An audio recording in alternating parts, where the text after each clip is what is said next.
queridos irmãos, que a paz de Jesus esteja com todos nós nesse momento.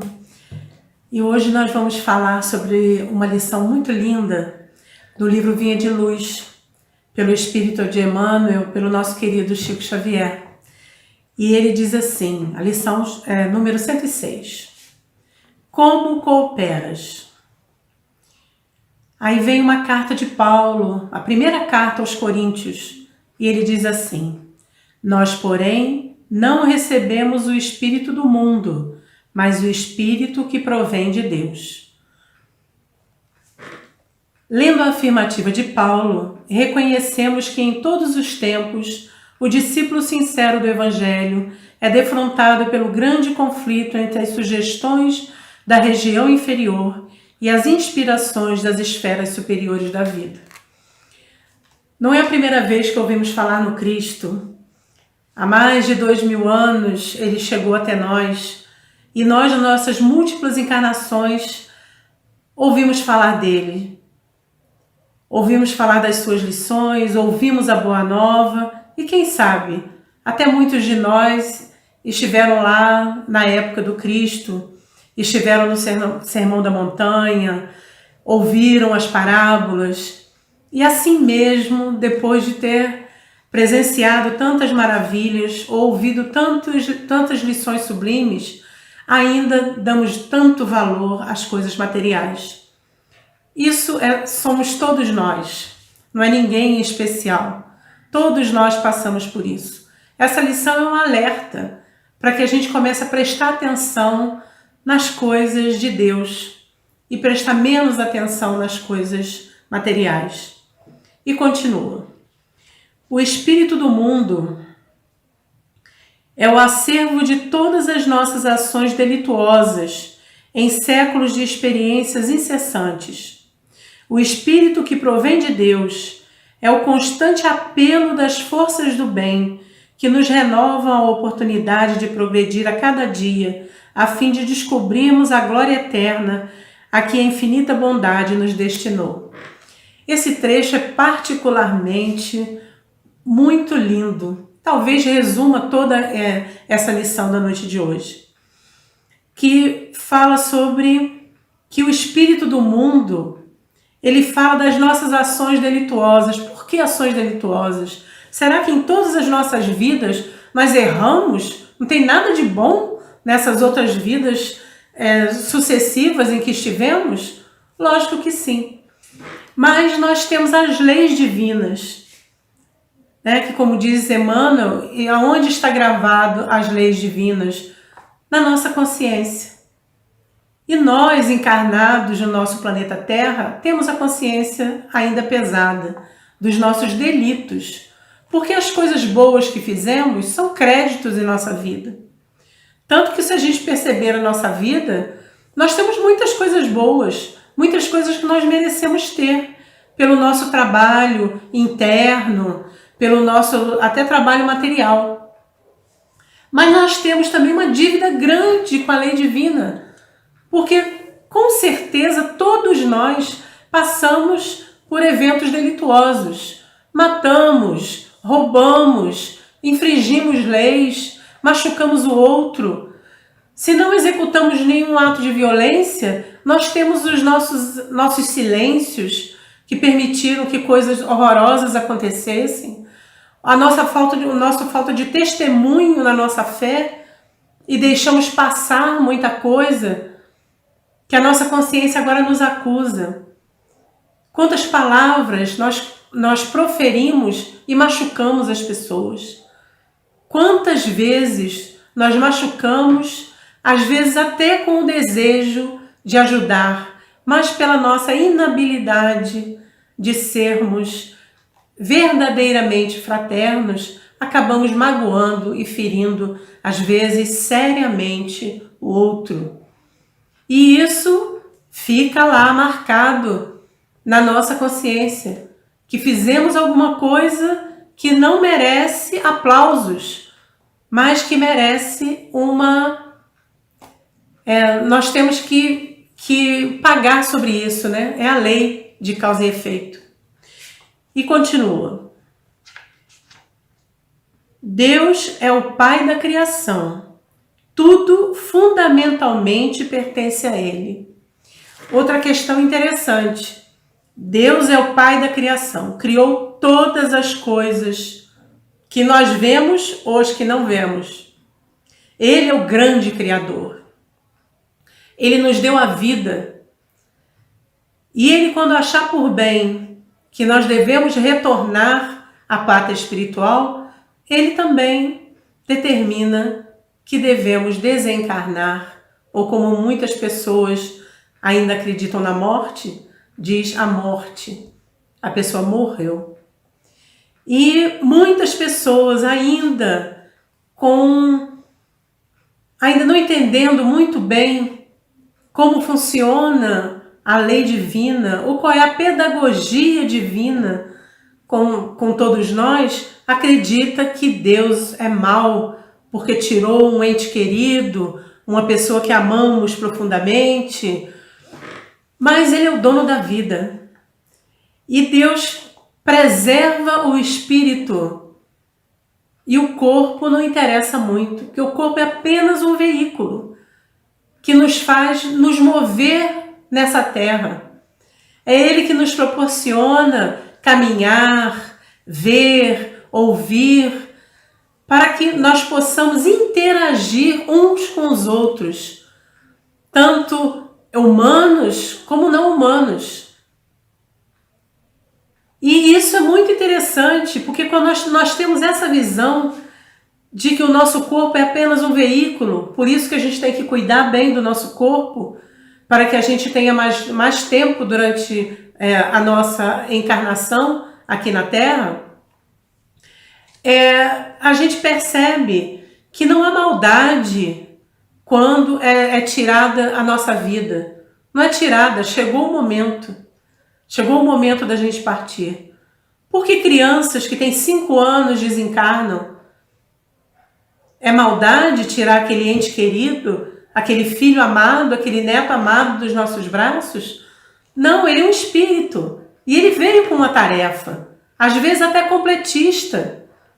Viver só aqueles 5 anos para completar alguma encarnação em que ele que terminou antes do tempo. Então, compreender que Deus é Pai, como diz aqui, Deus é o Pai da criação. Tudo fundamentalmente lhe pertence. E Ele é um Pai zeloso e amoroso. Ele cuida de cada um de nós em particular. Ele conhece a nossa vida porque Ele nos criou. Desde o momento em que nós fomos criados, Ele toma conta de nós. E nos ampara, permite que os amigos da espiritualidade estejam ao nosso redor, nos inspirando, cuidando de nós. Muitas vezes eu falo das bênçãos que não percebemos. Tem muitas bênçãos que nós percebemos, mas tem muitas, eu acho que em um número muito maior, da bênção que a gente não percebe. Que só vai perceber mais adiante, ou talvez a gente chegue ao final da nossa existência presente e não tenha percebido o quanto que foi nos tirado perigos, como nós fomos aliviados para que o mal maior não nos acontecesse. Isso é amor de Pai. É esse Pai amoroso que cuida de cada um de nós. Continuando, ele diz assim: todo o campo de trabalho é do Senhor. Todo campo de trabalho é do Senhor. Todo serviço que se fizer será entregue ao Senhor. Mas nem todas as ações que se processam na atividade comum provêm do Senhor. Nós pensamos no trabalho, naquela atividade que nos cansa. Não é assim? A gente pensa assim, eu estou trabalhando. E esse trabalho, o trabalho nós já pensamos no trabalho como alguma coisa que nos cansa, que nos requer esforço. Então, o trabalho é do Senhor. E tudo que eu fizer vai ser entregue ao Senhor.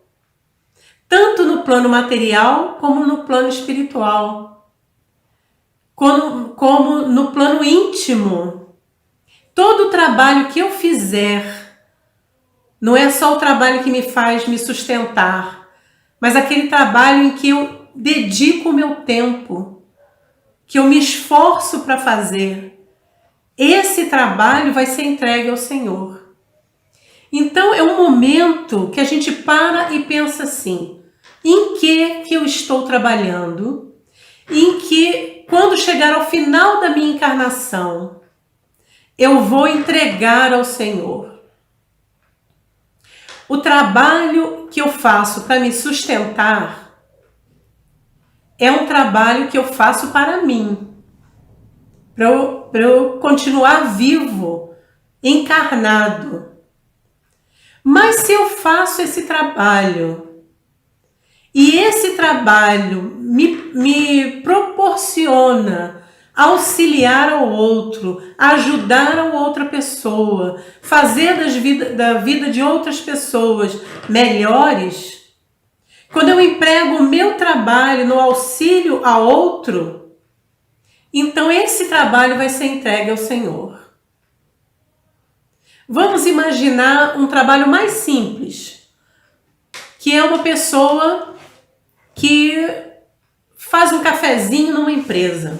Tem um escritório, tem uma pessoa que faz a faxina e essa pessoa se dedica a fazer o cafezinho também, além da faxina.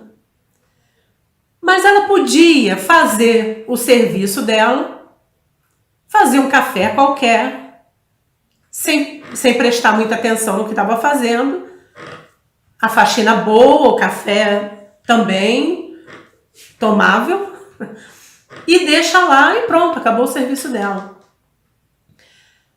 Mas ela faz uma faxina cuidando das pessoas. Ela faz uma faxina auxiliando as pessoas. Ela faz um café e não se contenta em fazer só o café.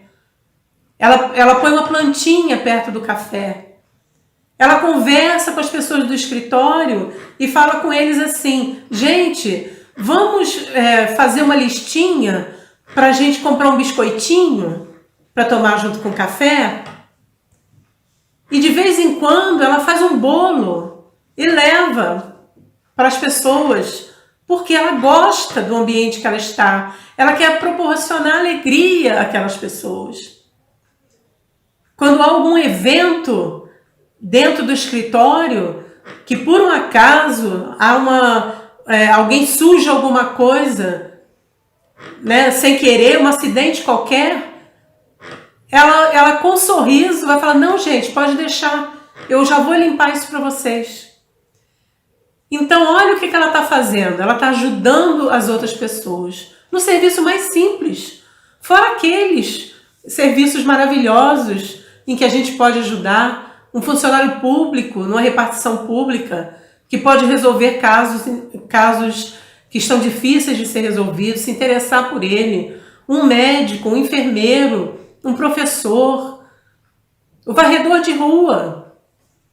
Todos nós podemos fazer a nossa tarefa, mas querendo auxiliar os nossos irmãos.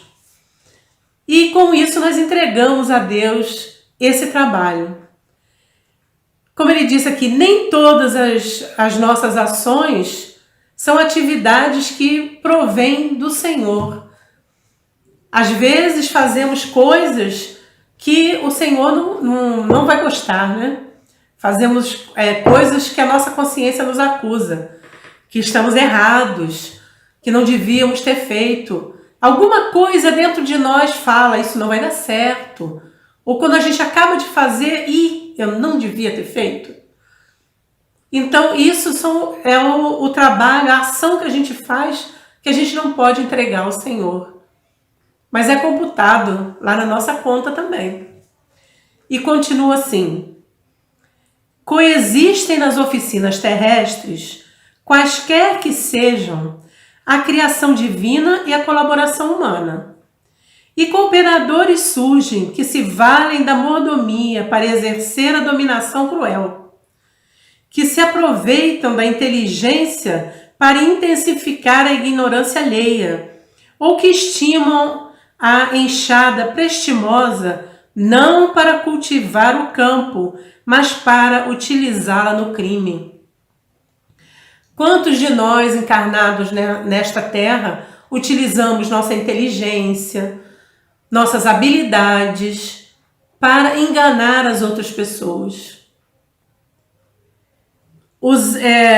Não estamos plantando coisas boas, mas estamos utilizando dos dons que temos, das nossas vivências em outras encarnações, as habilidades que adquirimos, principalmente a nossa inteligência.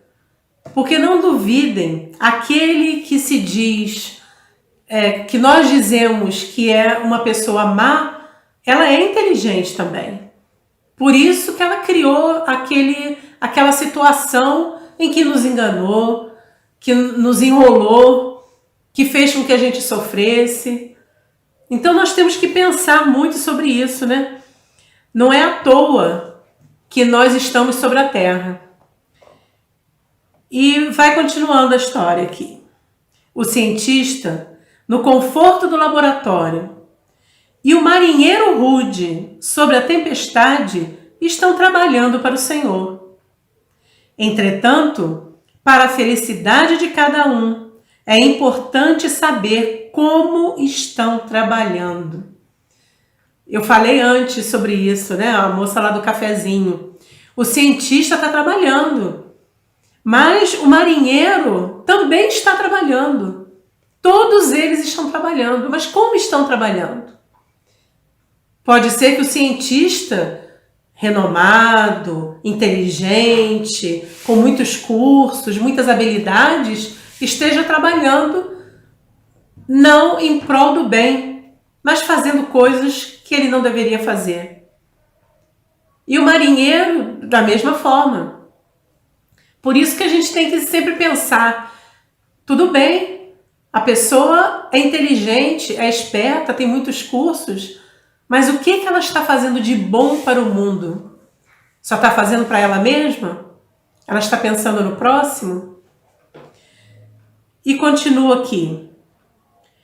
Lembremo-nos de que há serviço divino dentro de nós e fora de nós, a favor de nossa própria redenção. É justo indagar se estamos cooperando com o espírito inferior que nos dominava até ontem, ou se já nos afeiçoamos ao espírito renovador do Eterno Pai. E aí a gente volta ao título que diz assim, como cooperas? Será que o homem velho, como a gente diz na doutrina espírita, o homem velho que habitava em nós ainda não foi evangelizado? Será que o homem velho, aquele que trouxe de todas as encarnações as nossas impurezas, as nossas dificuldades, será que ele ainda é o mesmo? Estamos trabalhando no nosso íntimo para nos renovar, sermos melhores? Ninguém pense que de uma hora para outra nós vamos nos modificar. Isso é um trabalho diário. É um trabalho diário. E não tem essa de ter 20 anos, 40 anos, 60 anos e mais até. Todos os dias nós aprendemos. Aprendemos quando ouvimos lições edificantes e refletimos sobre elas. Quando ouvimos o Evangelho de Jesus, que já ouvimos tantas e tantas e tantas vezes. Mas muitas vezes, quando nós lemos uma passagem do Evangelho e estamos passando por um momento difícil da nossa vida, compreendemos de uma forma diferente essa lição. Porque agora a dor nos visitou. Agora nós podemos entender aquela lição de outra maneira. A nossa vivência foi diferente. E quando nós olhamos o Evangelho com os olhos da vida, quando colocamos o Evangelho no nosso dia a dia, tiramos exemplos do nosso dia a dia para confrontar com o Evangelho e vemos que é pura lição. O Evangelho é pura lição de vida. E isso que a gente lê todo dia, ou no nosso culto diário no lar, ou as mensagens que lemos, é alimento para nossa alma. Mas não podemos nos alimentar e não produzir, porque a fé sem obras é morta.